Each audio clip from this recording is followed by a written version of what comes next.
Kristaps Porzingis is slowly becoming an absolute X factor here for the Boston Celtics this season and has been crucial for all of the runs that we've went on this season. And he is the main reason, one of the main reasons I should say, why this team is 11-2 heading into a game versus the Charlotte Hornets. Now, last night we played the Memphis Grizzlies, and I have to say Porzingis was, quite frankly, the only man, the only guy who showed up and is continuing to dominate. But in this video, I want to go through a bunch of his film and show you guys just why. If the Celtics want to win a championship, they're going to need Kristaps Porzingis, not only on this team, but healthy and playing at the level he is playing at right now, because truly, he is becoming unstoppable. He's having fun, and guys are loving him here in Boston. Now, real quick before we jump into the video, comment down below your letter grade for Kristaps Porzingis this season. Celtics fans, how are you feeling? You know, we're about 13 games into the season. Are you loving having Kristaps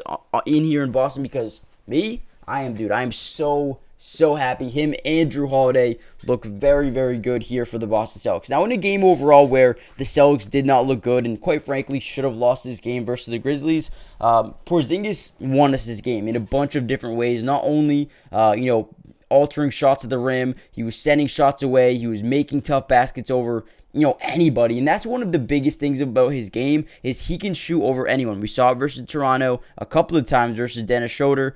We saw it here in this game, just shooting over defenders, getting big time block shots. But in this video, let's break down some film. Before we get into that though, do me a big favor, hit that like button, subscribe to the channel if you're new, join the family. I will be covering the Celtics all year long, and we're going to be dropping a podcast every single week called the Bleed Green Pod. If you guys want more NBA, or not NBA, more Celtics footage, more Celtics content, make sure you guys join the family, turn on post notifications, and also check out Underdog Fantasy, guys. I played every single day of the NBA season, higher or lower. I'm always putting bets on Kristaps Porzingis. So if you guys want to join in, use my code in the description. They'll match your first deposit up to $100, which basically means free money, and they'll give you a free square. For example, Porzingis over half a point, or half a point rebound assist. It's easy money. Go check it out. But without any further ado, let's jump into some film here. So we're going to see Kristaps Porzingis guarding the ball handler, Desmond Bane, and then Bane thinks he has,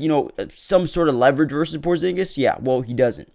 Gets an easy block there, and here we go. On the other side of the court, we got Porzingis posting up on a smaller defender. Again, Desmond Bane, I feel bad for you, because Porzingis can shoot over anybody, and it doesn't even matter who you are. He's going to put it up over you and get an easy bucket. He does that there versus Desmond Bane. I mean, this is what I love to see out of Porzingis. He is just so hard to guard. Here we go, pick and roll action. Derek White going to drive left, kick it into the mismatch once again, man. Desmond Bane was getting feasted upon here by Kristaps Porzingis as he throws up an and one over Desmond Bane. Dude, this is one I want to see more of. I feel like last season Porzingis ranked in the top 2 of efficiency in terms of post scoring. Let's get him back in the post, man. Let's get him in the post. Let's get him to work. Here we go. Al Horford in the left corner going to find Kristaps Porzingis. He's going to isolate versus David Roddy. Spins off him, gets into the lane, and quite frankly, you cannot stop him. I mean, dude, look at this. If we did this every single time, I guarantee you we would have blew him out, because they just had no answer. I mean, listen, give the Grizzlies some credit. They were missing a lot of guys here. And there we go. Jalen finds Kristaps in the paint on a side out of bounce, gets the guy in the air, gets him in the air again, gets him in the air again. And here we go. Porzingis over 3 defenders, just chucks it up and gets it to go, man. I mean, they had a guy in Jaren Jackson Jr. who, quite frankly, defensive player of the year type of guy. Got him in the air 3 times. And look at this. Porzingis is having fun. Porzingis is having fun. He's, enjoying his time here in Boston, and this is what you want to see. Basketball is supposed to be fun. It's not supposed to be something you hate doing every day. Porzingis is having a good time. Here we go. Bane, again, thinks he has some sort of shot versus Porzingis. Yeah, listen, he might not be Rob Williams, but the man had 6 block shots last night. He was amazing. Here we go. Porzingis top of the key versus Desmond Bane. Backdoor cut from Jaylen Brown, and those two have been connecting on a different level so far this season. Loving seeing that out of those two. But again, Porzingis showcasing that he can pass the ball as well. Here we go. He's going to set a screen for Jason Tatum. He's going to dive to the basket a little bit here. Get some positioning. Tatum notices it. Throws up a high pass. Porzingis, again, easy finish. I mean, this game he had 26 points, 8 rebounds, 6 blocks. And we're going to see here in a little bit the game-winning block shot. He was 0 for 3 from 3, but that's okay. We don't need him to shoot 50, 60% from 3 every game. Jalen comes off a screen, big pick and roll. They have no one guarding Porzingis, leaves a wide open dunk for him.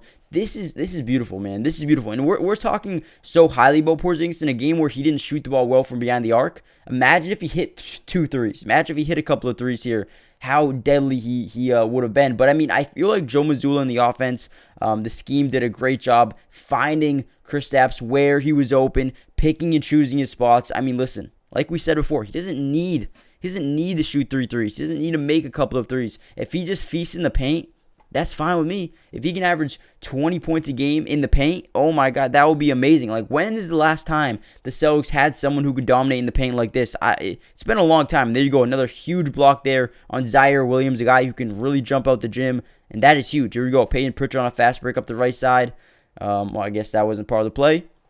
My bad. But here we go. Another defensive possession. Let me guess. Is this going to be a crazy block by Porzingis? He's going to get a chase down? Yep, that is exactly what happens. Chase down block versus, I think, Sandy Odama, who played a great game versus us. Give him credit as well. He looked really good today, or last night, I should say. And here we go. Tatum going to post up on Sandy Odama. They're going to draw 2 defenders. We're going to backdoor cut by Drew, and then another secondary backdoor cut by Kristaps Porzingis. That is incredible IQ. Great ball movement there by Boston. That is what you want to see right there, man. You notice how you got the first backdoor cut by Drew. They kind of, smell that out. But then the second backdoor cut, they had no idea was coming. Here we go, pull up 3, and this is the game-winning block. They get the offensive rebound. I do want to see Porzingis work a little bit harder on rebounding because they got a ton of offensive rebounds. But either way, Kristaps gets the game-winning block, and the Celtics improve to 11-2. Let me know what you guys think. Hit the like button, and I'll see you guys next